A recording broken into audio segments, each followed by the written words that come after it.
right, you two. Let those folks alone. At once, both men whirled, both holding knives in fighting position. One of them was very tall, over 6'2" or 3", and his features were blunt. His smallish eyes searched the opening, and seeing only one man, he grinned, exposing broken teeth. "Well now, looks like we got us another contributor, Ollie." The smaller man had a fox-like face, sharp and keen. His lips were thin, now curved into a smile. "Right, mate. Now, suppose you take the gentleman's money." A glimmer of light traced the blade of the knife, and a hungry grin appeared on the thick lips of the big man. "Let's have it now. No funny stuff." Rocklin's hand dipped into his coat pocket, and he came out with a revolver. "Would you say this is funny stuff?" Neither attacker said a word, so Rocklin said casually, "I like this gun. It's a Lamat, the same kind that Jeb Stewart carries." Lifting it to aim at the head of the smaller man, he observed mildly, "It shoots 6 .42 caliber slugs, enough to tear a pretty nice hole in fellows like you.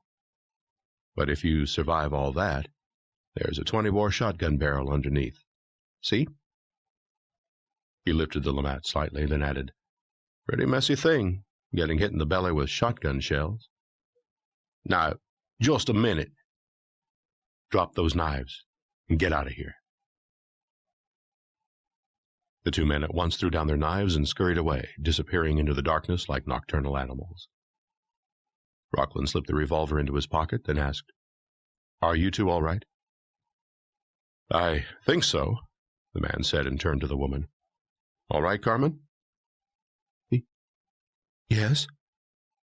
The voice was low and trembled only slightly. She came forward and peered upward into the face of Rocklin. "If you hadn't come, it would have been terrible."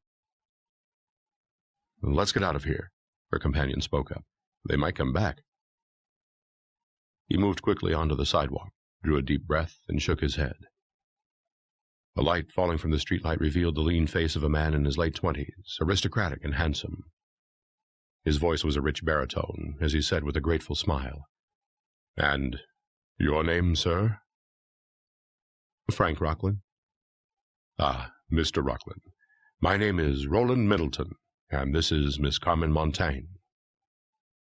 He hesitated slightly, as though expecting Rocklin to recognize the names, then said, "Come along. We'll have a drink to celebrate our timely rescue." "Thanks, but it's late, or early, I should say." Frank smiled, adding, "I'd either take to carrying a gun or keep off the streets during these hours."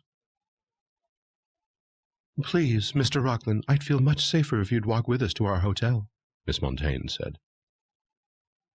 She was an attractive woman, in her late 20s, Rocklin guessed, possibly older, with black hair and a striking face that had a foreign flavor. Her voice was strong and clear as she urged, "We're staying at Willard's."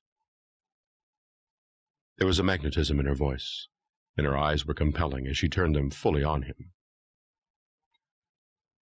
"Why, of course," Rocklin answered.